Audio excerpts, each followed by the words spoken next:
Welcome back. Hi, baby. Happy Thursday. I know, it comes round so quick, doesn't it? Yeah, so we've just had a little bit of chaos, haven't we? But now we're sorted. We did. We had some building work going on. So it'll not be as long today, will it? But yeah, we'll still get all the content in that we need. So I was asking you in chat how was Can, because I know that you had a little tale tell us. Can was wild. Like, wild. It looks unreal. I can't wait, go. Do you know what? It's funny because everyone keeps messaging me saying, have you moved to the south of France? And I'm like, just living my best life. I wish. Do you know what I think it is with it? It's a different type of energy. It's just everyone's like in their own lane. They're literally doing their own thing. They're happy, want to kind of like be involved with everyone, like kind of network. And it's just a beautiful place. But I think for me, because my mum was always in Cannes, because obviously she provides all the models for like Formula One and the Cannes Films Festivals and stuff like that. It was, when I go back there, I feel her. Yeah. So I feel like it's a special place for me right now. That when I go there, I'm just like, do you know what? Wow, I understood what a thing was with Cannes. But we had a laugh over there and it's quite, I thought nothing of it until I was at my graduation yesterday. And we were in a club called Baoli and dancing and having a ball and that. And this like fella from like Switzerland come over, just being dead polite. And he was like, I just want to tell you, you're so beautiful. And I was like, thank you. And he was like, do you watch Disney? And I was like, yeah, I love Disney. Why? And he was like, you remind me of Bambi. And I went, what? And he went, you remind me of Bambi. Of all characters, though, in Disney. Of all the characters. Well, me and Demi, I was like, I've just been told I look like Bambi. I was like, do I look like Bambi? So we were Googling it. We got Bambi up, and to be fair, we just can't really unsee it now because I actually do. Get it up. Everyone will be like that on the phones now, Googling Bambi. I'm making gifts, Claire and Bambi. And then when we come home, I had my graduation yesterday, which I'll get into. I was telling my friend, and she's quite spiritual, and I was telling her this story, and she was like, Claire, have you never watched Bambi properly? And I was like, I have, but it was as a kid. She was like, the story behind Bambi is basically Bambi loses a mum when she's born. A mum's killed by a hunter, and all through her life, she's traumatized through this kind of loss of a mum until like she kind of like grows into like this enigma, is it? But it's basically all the way through the film, it's where Bambi goes back to the trauma of losing a mum. And you know, when you sit there and you think, wow, like something that kind of just aligns, which is quite profound in my life right now with the past 2 years, and then to be referred back to like that film. It made me really sit there. Yeah, and it was like a little sign from my mum. Oh. To say like you're in Cannes. But thanks, Mum. I'm Bambi. Oh no, that's hilarious. But like you say, it's always got a special meaning behind it. Yeah. So I feel like I need to watch the film again. Yeah, I do know you've said that because I've not watched that for years. I don't even know if I've ever watched it. I think I was about 6 or 7 when I watched Bambi, to be fair. I think I've read the book. You know when you used to be able to get like a pack of Disney books? Yeah. I used to have those, and I'm sure I've just read the story rather than watched a film. So I might put Bambi on tonight. Yeah, do. With a cup of tea, feet up, chill out. I know. Yeah. But yeah, so I graduated yesterday. I know. Extremely proud, Thank which I've told you darling. 5,000 times already, but what a day. Oh my God. You know what? Thank you for the little text message you sent, because I got up and I didn't think it was going to hit me as much as it did, because the minute I got up, I was just sobbing all morning. And I was just like, whoa. And I think it's because, again, I was the first one out of my family to go to uni. My mum was so proud of me going, but obviously 3 months in she passed. So it was just like, whoa, the journey of it. I mean, I've spoke about it a lot, haven't I? But then yesterday to kind of, obviously I qualified last year, but then to get your cap and gown and that achievement, it really hit home what I'd been through. And I thought, wow. Look how far you've come. Yeah. See, I never got my graduation because it was COVID. Oh, stop. Did you not do a graduation? They did one, but it was, I want to say, a year later or a year and a half later. And the day that it was on, I was already doing, I think I had a training course running. And you didn't go? I couldn't go to it, no. I had one of my, you know when I used to do my group training? Yeah. And I couldn't have just upped and left 10 students to go to it. Yeah, of course. Because it had been pre-booked. But yeah, I didn't have one because of COVID, and it's always something that I think I've never got that picture of me in my cap and gown. Cap and gown. Yeah. And you know, I'm actually devastated for you there because obviously, you know, we've got all this English tradition and everything like that. And that's one thing when I was sat there yesterday in the hall, they had all like trumpets playing and just the way that all like the like faculty of the uni was dressed. And you actually sit there and you're actually proud to be British. Yeah. When they do it, you're just like, wow. It's quite iconic. Was it Edge Hill you was at? Edge Hill. My sister graduated there, so I've been to her graduation. Yeah. Or did I watch it? I think they videoed it. Yeah, they videoed too as well. Yeah, because I think you get a certain amount of tickets, but then you can stand outside and watch it on like the screen as well. But it was a beautiful day. My feet haven't touched the ground though. I know. These past 2 weeks for me, I feel like my head. I'm just being real today, guys. Yeah. Because it's always like we come on and we're all very positive, which I still am. Yeah. But I'd rather be honest and say like this is how I felt for 2 weeks because my life has been nothing but chaos. Yeah. This building is driving me into an early grave. Honestly, from day go of saying I'd have it, I can't deal with the amount of stress it causes. So like when people actually say, oh, I'm going to get a shop, I'm going to do this, I'm going to do that. And everyone's like, don't do it. I know now why they tell you don't do it. Yeah, because of the stress that comes with it. It's a lot of responsibility as well, isn't it, when you think about it, ripping your own. I think because I've already had a shop. And to be fair, when I got it, the landlord would give it to me and all I had to do was floor it and paint any extras that I wanted because it was already whitewash paint. So it wasn't a lot of work to do. But this, I've had to take ceilings out, walls out. I've had builders in, plasterers, joiners, plumbers, electricians, you name it. It's been an actual renovation of an industrial building. Which is a big building when it's industrial as well, Nick, to be fair. Massive. Because you're putting, like you say, you're knocking walls down, you're building walls, moving electrics, plumbing. It's a big job and you're doing it alone. I've got Jess in it with me, you know, who does the hair, but obviously we're not doing work. But it's us who's having to take all these phone calls, like we've had a painter, even just small little things like that. And you'll book people in and then something will not go right and they're like, oh, we need to come back tomorrow. And I'm like, no, my painter's coming tomorrow. Yeah. And then it's knocking everybody back. And honestly, I can't even deal. So like I bought a new sink that arrived, open box, smashed to pieces. I've had to reorder that. Not on that, like they've refunded it. Well, exchanged it for nothing and stuff. It wasn't like me that's caused it, but my fridge has come, that's all dented at back. And I think, one more thing this week. And I'm honestly, I'm going. I sat there on the couch last night and I'm like, I'm going. My head's going. And Andrew's like, just come here and lie down. And I'm like this on couch. Can't cope. Hopefully it should be done by weekend. And then it's just a matter of moving stuff. I'm saying a matter of moving stuff in like it's, you know, you just pick it up and do that. You've turned that around quick, Nick. I think we've had about 2.5 weeks, but it's all only time scale I had. Yeah. So you've got to just work with what you've got at the end of the day, haven't you? Especially when you're running businesses as well. And I think that's what people don't realise when you're running a business. But you still got to work on the outside as well, haven't you? Of course you have, yeah. I've still been working. Kids are off school. Obviously, Maggie's not even 2 yet. So there's no way I can just go and do what I want to do and leave her in house. I was in Being Cute the other day.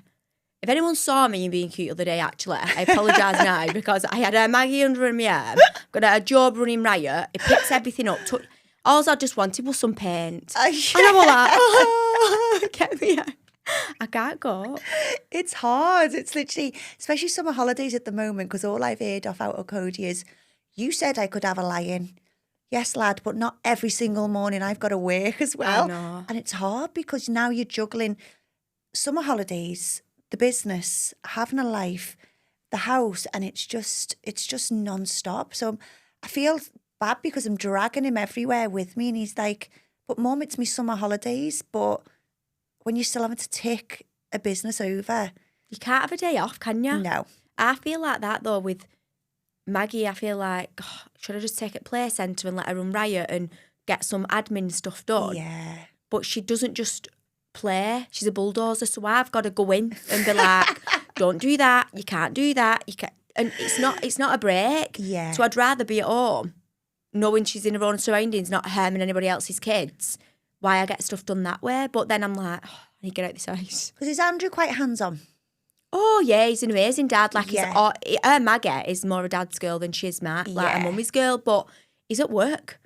And unfortunately, it's men that still got work into it, and it's the mums that sort of sort the kids out in the holidays. Yeah. And with me having my own business, it's a little bit easier for me to sort of readjust and move things around and work set days rather than working every day and stuff. But even when he's been in house, she keeps doing this cry, Maggie at minute, and it's just nothing wrong with her. But she knows it's getting to us. Attention.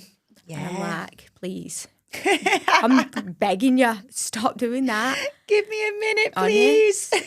I will honestly getting in bed at night and I've had to readjust my Pilates. Yeah. Because there's just no way to fit it in. So I'm getting up at 5:45 every morning to go to Pilates at 6:30 so that I can still have that little hour to myself. So then I'm awake from so early till so late. Yeah. Like, I'm tired. And Maggie's not sleeping to start with because of her teeth. Yeah, I could go on, sit here for hours and just complain, but this is just the reality of life, But isn't it's it? funny, isn't it? Because I don't know whether you might be able to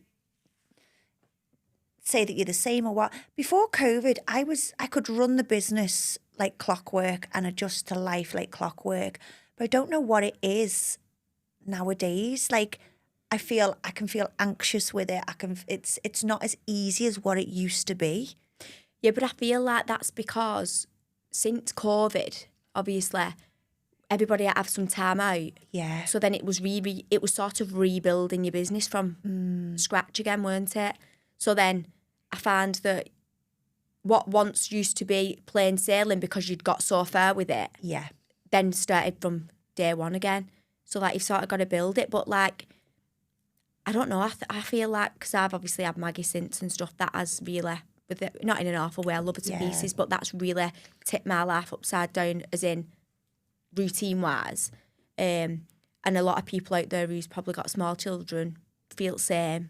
Not even small children, because having children in general's difficult, isn't it? And trying to fit school runs and stuff around it. But I'm a bit like you, so now I can sometimes wake up and I think, I've got work today, but I've also got to do X, Y, and Z. Yeah.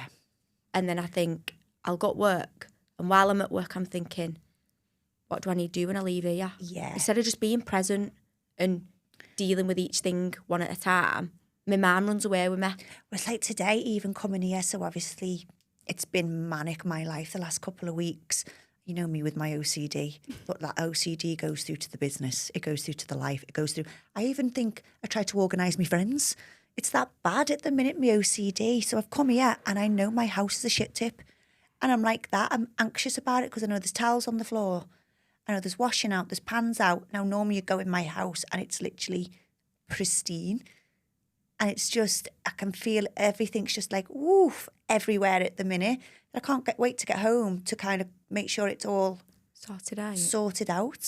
I used to be like that with beds. You know, if beds weren't made in the morning. Oh, no, I couldn't leave the house without a bed made. Yeah, that kids are an nightmare now because I'd just shut their doors. And like, they're at an age where they should be able to make their own beds. So I just leave it. But at one time I'd go in, make the beds, and then I thought, no, because I'm causing them now to leave the bed a mess because I'm going in, sorting it. Yeah. So some days I just have to shut them doors. I always make our own bed. How do you deal with that, though? Because that would absolutely turn my day upside down. What, leaving the bed? Yeah. See, my mum comes round once a week cleaning for us anyway. So I know that on them days that she's coming, they'll make the bed. Oh, yeah, because... You know, because my mum's coming. I'll go like, your nan's coming this morning. They're like, doot, doot, sorting everything out.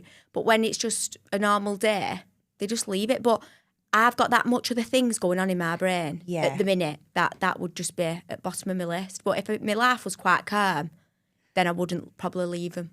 I'd probably like go up and sort them out. Yeah, that's the first thing I do. I get up, every bed's made. Then I take a shower, undo my dishwasher, and then I'm ready to take on the day then. Otherwise, I'd be like, whoa. It's mad, isn't it, how we have such a routine. I'm quite regimented, though, in the morning. Like, you get kids up, sort them out and stuff. But if I didn't, a lot of people feel like that as well. Your day just doesn't go to plan, does it? It's funny, isn't it? Because they do say like OCD is like a mental health diagnosis, isn't it? Yeah. Because you overthink things with it as Yeah. well. So if things are not done how you think they should be done or how you want them to be done, like you start overthinking why? Why is it not? Do you know what I mean? Yeah, It's absolutely. It's mad. Because they do put it in the bracket of like an ADHD. But then I don't think I've got ADHD. But then, Somebody asked me last week, yeah, do you not think you've got it? To me, like, do you not think you've got ADHD? Because she was on about it and I was like, yeah, maybe a little bit. And I thought, after ever. well, yeah, because like, you've got to think about it. Does it just come in different forms and it hasn't been properly put on the spectrum of different? Because I do think there is something underlining with me, because I know that the way I am, like I can't like, if I feel like I'm having a day off from the business, I feel like I'm not being productive. I feel like I'm being lazy. I've always got to be doing something, to the point where I overwhelm myself when I'm like, I can't do this no more. Yeah. And then I'll literally go back into myself. It's just mad. But then pain is success, I see. So that's Yeah. probably why you do that. That you literally drive yourself to the point of pain because you know you're getting something from it. I must be addicted to it. Do you know, well, it's with anything though, isn't it? It's Yeah. like, I was having a conversation with one of the girls from Wigan. It was only either yesterday or the day before, and she was on about that, and she was like, if you sort of look at it as, you know, you're in a Pilates class and the pain that you feel, you're all right with it because you know you're getting something from it. You're going to get a Yeah. result. Like you got gym, you're all right with the pain because you know at some point you're going to seek the benefits of it. And it's a little bit like that with just general life, isn't it? If Yeah. you put yourself into the pain, like you're literally doing that much to the point where you're like, I can't do this anymore. Yeah. You know you're going to get something from it because you've done everything you possibly can But then I take the piss again then, because what I'll do then, I'll throw a night out on. and just add a little bit more to A it. little bit more, but it won't be just then one night. I'll have a little weekend away then as well. I'm all right with stuff like that. If I get sort of stressed, or everybody deals with it different though. Yeah. And do you know what? It's dead funny because I actually didn't think I got stressed. I can't pinpoint what stress feels like to me. Because you're always in it. Yeah. Yeah, that's So true. I feel like even though I know these past 2 weeks have been horrendous for me because of how it's made me feel inside, Yeah. it's took me away from like how I'm quite connected to myself, of how I think, who I'm around, what I say. Yeah. That's completely gone out window. And I've literally been living in this mode of just getting things done type of thing. So I don't And know. which do you prefer? Have you preferred doing what you've been like the past 2 weeks because you've got things done? Or do you feel like when like you're not in that state of fight or flight, I can become a little bit lazy? Yeah, I would much prefer to be lazy though than feel how I felt for these 2 weeks. Yeah. Because it's made me, to be fair, it's took me back to a couple of feelings that I used to feel years ago before I started self-development work, of feeling anxious, feeling on edge. Not about other people, just about what's going on in my life. Like, is that going to get done? Why is that happening? Yeah. And overthinking, questioning things. Whereas normally, I'm the one who's sort of saying to other people, it's fine. You can't control it. It'll all work out. Yeah. It is what it is. You know, you'll deal with it today and it'll be fine tomorrow. And because I've been on the opposite side of that for the last 2 weeks, no, I've hated every second of it. Really? And I can't wait. I keep saying, I've never wished my life away, but I can't wait for 2 weeks' time when I know I'll be in, my routine will be normal, and that's just my new workplace. You know, I actually, I wouldn't say learnt a lesson, but I realised how much yesterday, sometimes I can be quite controlling and like, I've got to be involved in everything. I need to do this, I need to do that. And yesterday really made me realise that actually, you know, when you've got a good team around you, things can be done without you there. So obviously I'd landed back from Cannes completely. I knew my graduation was yesterday, but it just went out my head.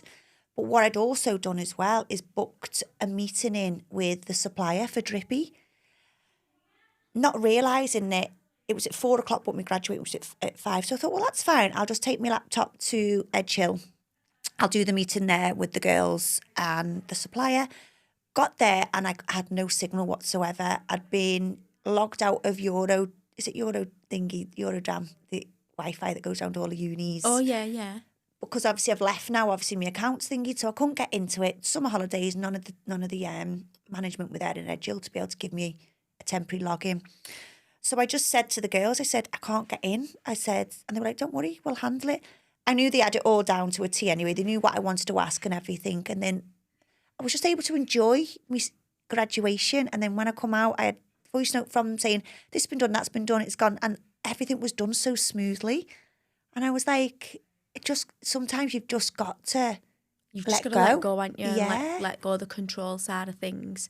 I can be a little bit controlling as well, especially like with kids. And this is a conversation we've had like about when they're off and stuff as well, especially that I'm dragging kids around with me like B&Q.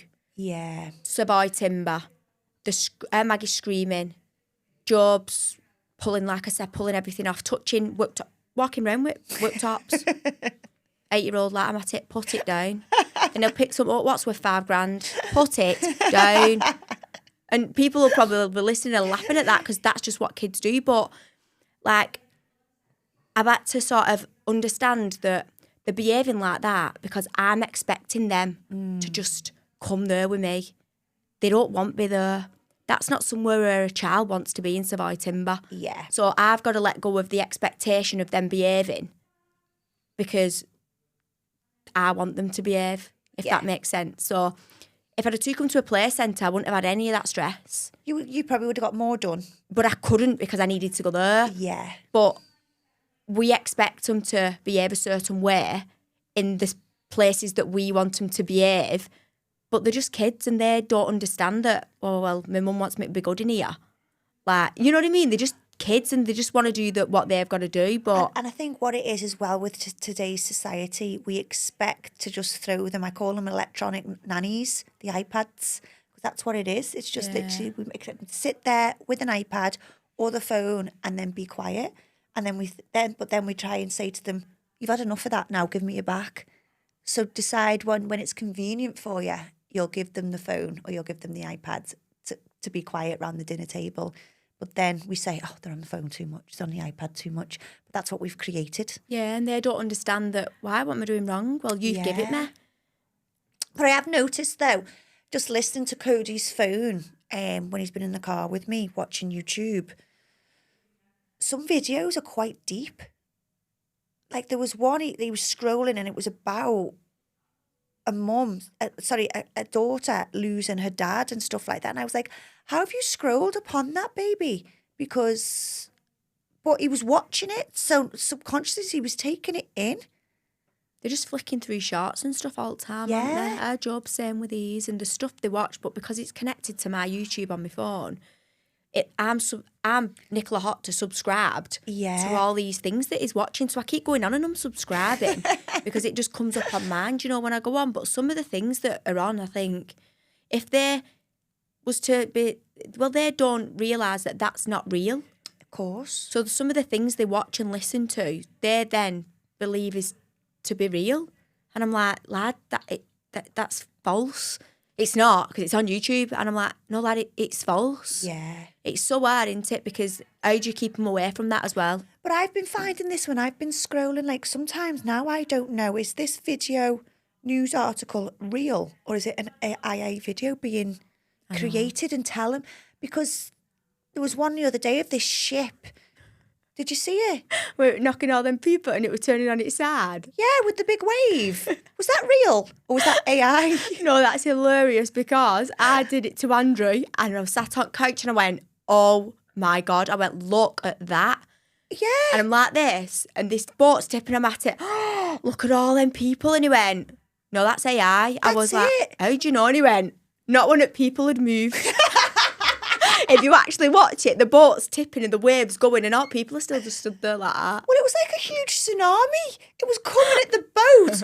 I thought, how's this boat not sank? and then the caption was, boat had to turn round.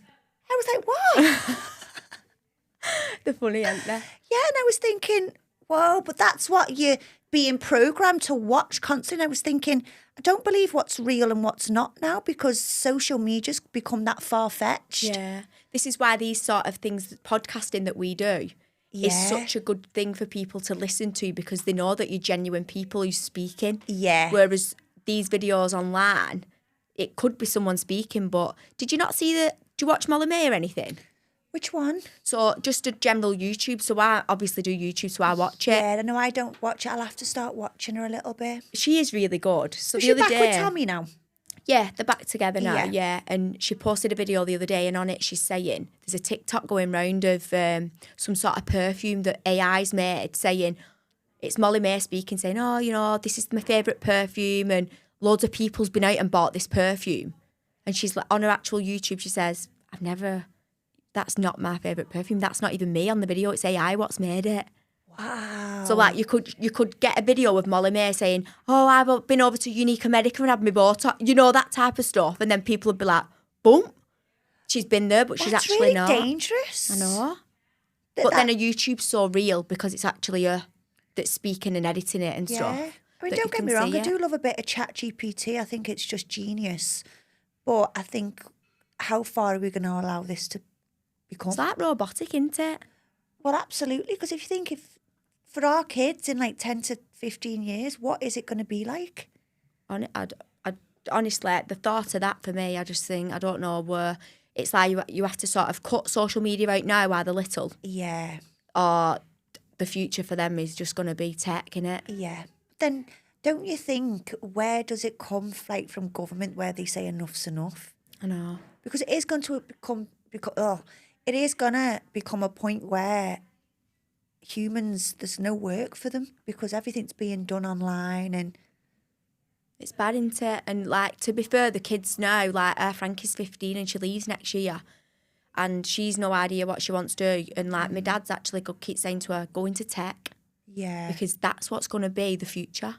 Yeah. And I'm like, if she don't want to do it, obviously she's not going to be made to do something like that. But is that what we have to tell our kids now? Because at some point they're not. If they didn't do that, would they have a job? Yeah. Would the future be that they didn't have a career? Because imagine on nursing wards, robots. Well, you've got to look at it, don't you? Even down to like some operations, they are being done via AI. You've got the surgeon in another country basically saying what needs to be done, and it's just a robot that is Doing it. surgically removing There's him. one where there's a robot doing lashes. Have you seen that? No, I have. I Yeah. thought, what is going on? It's in like kind Like of an hand and it's going. in China or somewhere. Yeah. You see them go in this little machine, their heads, and then they start doing a full set of Russian lashes. It's brilliant.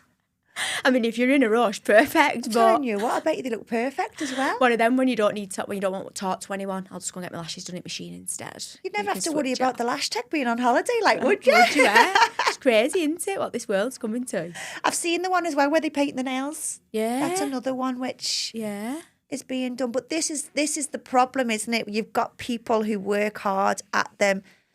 I mean, look, I go to the Chinese for my nails done because it's so much easier. I'm in, I'm out. I don't need an appointment. They last. But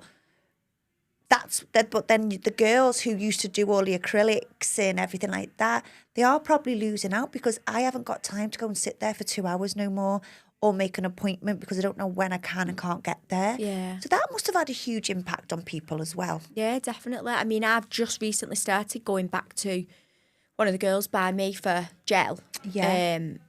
And I've had them done now. And then I've got to obviously book my next ones in, which I had before I go away. But then I've got to then work my diary around going for my nails done and stuff like that. Yeah. Whereas my toenails, I used to just go Chinese, run in, get them done and go, I'm in and out in 30 minutes. Yeah. But I do always feel sorry that I think, bloody hell, that's a small business and you sort of not supporting them anymore then. Yeah. So, but she's quite busy, so it's not like she's been impacted or anything. But the way the world's going at the minute, used to say they won't be injecting Botox I was going to say this. You'll be coming into Aesthetically Perfect and you'll have a robot injecting your lips. I bet you they'd be perfect. I'm ready to retire now. I'm ready to retire. I said to Andrew yesterday, retire me immediately. I feel a bit like that. There's more to me than just doing that. And as much as it's paid, it's like price for me in life and got me what I've wanted. Yeah. I will do it forever, don't get me wrong, but I know I'll slow down and do something else. Do you feel like it's not aligned with you anymore? No, it's not that it's not a lie, because I absolutely love my job. Yeah. Like, I would do it for free. And I know that if you do something for free, you really do love it. Yeah. But just with the industry at the minute, not that it affects me because I've got a great clientele anyway. Yeah. I don't know. It's just the outside talk of it all. I don't want to listen it. Yeah, do you know it's what? Just noise. That's one thing that I've always done, especially in this industry. I've never got involved and I've always stayed in my own lane. Same. Because it's quite bitchy at the minute, aesthetics, and there's all loads of like BS going round. Nothing's true what people are saying. They're all at each other on Instagram, and I'm like, this is a really professional job that you're working within. Why are you... I'm the same, and I don't even scroll on Unica. I'll go on it, answer my messages, do a post, and I only scroll on my personal. So if your picture's there when I'll log in, then I'll like it, but I don't sit and scroll through it because the shite that gets posted, I don't want to hear it. Well, to be fair, that's why I opened my profile, because I was always quite private on my profile, and I opened it the other day, and I did it really just to be able to stop people's opinions. And I was like, just come and see what my life's about, and that way you can... Well, I was private. I'm not private now. Yeah. I'm just like, if you want to nosy, because they'll always find a way to nosy anyway on someone else's. So you may as well just let them look themselves, and it just brings the views to your page anyway. Well, that's it. I was thinking, do I open it, don't I? And I was like, do you know what? I think the way that today's society is, I think people are nosy. Yeah. So they buy into you more when they can see your actual life. Yeah. So did I tell you I posted that YouTube? Did I tell you that last week? The one that you said that where you'd finished Andrew? Oh, yeah. So it's obviously... Where are you sitting on with that now? I've not double checked, but I'd gone from 4 or 14 views, wherever it was. I come out to Pilates, it was nearly 1,000. See. But then it's actually been said, because it's got back to me, by, they don't even live local, but it's been watched. And they're like, oh yeah, I watched it because it said that she was single on it. And I was like, don't people sit to see people in misery? Yeah, absolutely. That's exactly what it is. But then openly say it. And there's probably so many other people that said it and watched it for that reason. And that's the reason I put it on there. It's just clickbait, isn't it? But, like, I think genuinely to even admit that you've sat and watched it, have a word with yourself. But it was like the Molly-Mae thing, wasn't it? I think everyone tapped into that documentary because they wanted to see what had gone on with her and Tommy. And it was like, that's a beautiful family there that you're wanting to... be together. What a shame. I was on holiday when that happened. I was gutted. Middle of Turkey. Molly-Mae and Tommy split up. I don't believe it. I know, it was the elephant. I was thinking, poor, who's going to have, what was it called? Ellie the elephant or something. I can't remember. I was thinking, who's going to get custody of Ellie the elephant? Surprised that's not been a TikTok yet. Nell, is it not Nell? Oh no, that's Molly Smith's dog, isn't it, Nell? Look at us, we're all buying into like the thing. I like her though too. Yeah. She's lovely too. She won Love Island with Tom. Is it Tom Clare? Have you watched this year's Love Island? No. Oh, it's been the best one. Everyone has said that. It has been ruthless. Has it? It made me think. I don't think I could. Couldn't go back to my 20s again and date. No. I'd be a nervous wreck. I'd rather be single anyway. I'd be in therapy. I couldn't be dealing with that, having to go and sit down and straight up get to know someone else. Oh, everyone's just disposable to everyone in it, and you're just like, whoa.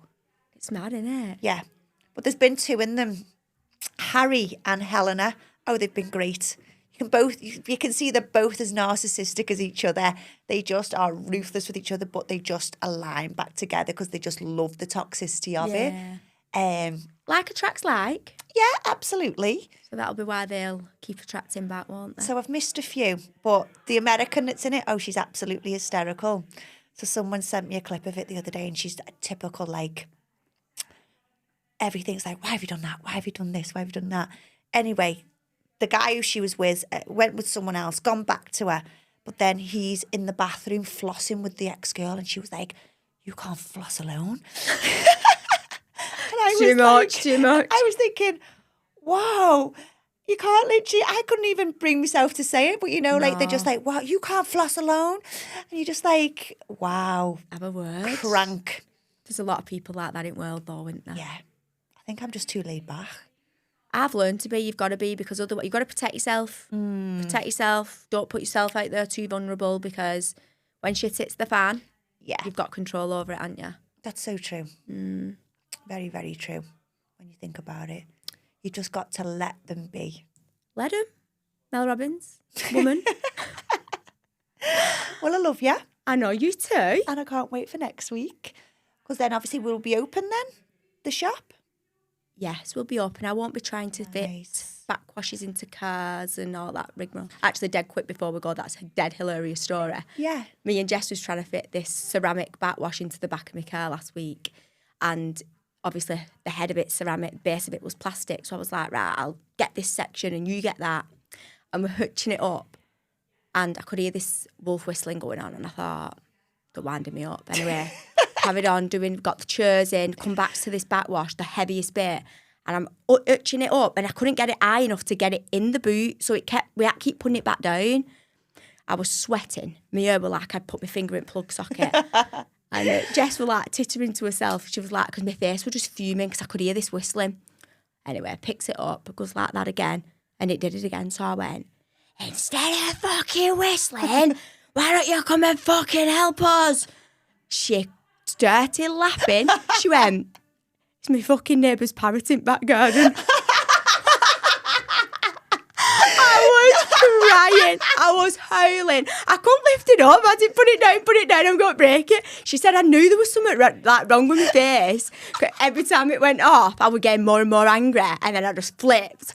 Fucking parrot in back garden. What wolf whistles? You flipped at the parrot. It's a good job it was a parrot because I swear I was ready to take somebody's head off. I love this Anyway, parrot. guys, next week when I come back, I'll be a lot calmer because the building will be finished. And you've been necking the parrot. Yes, so we shall catch up with you all then. See you soon. Thanks Love for yous. listening. Bye.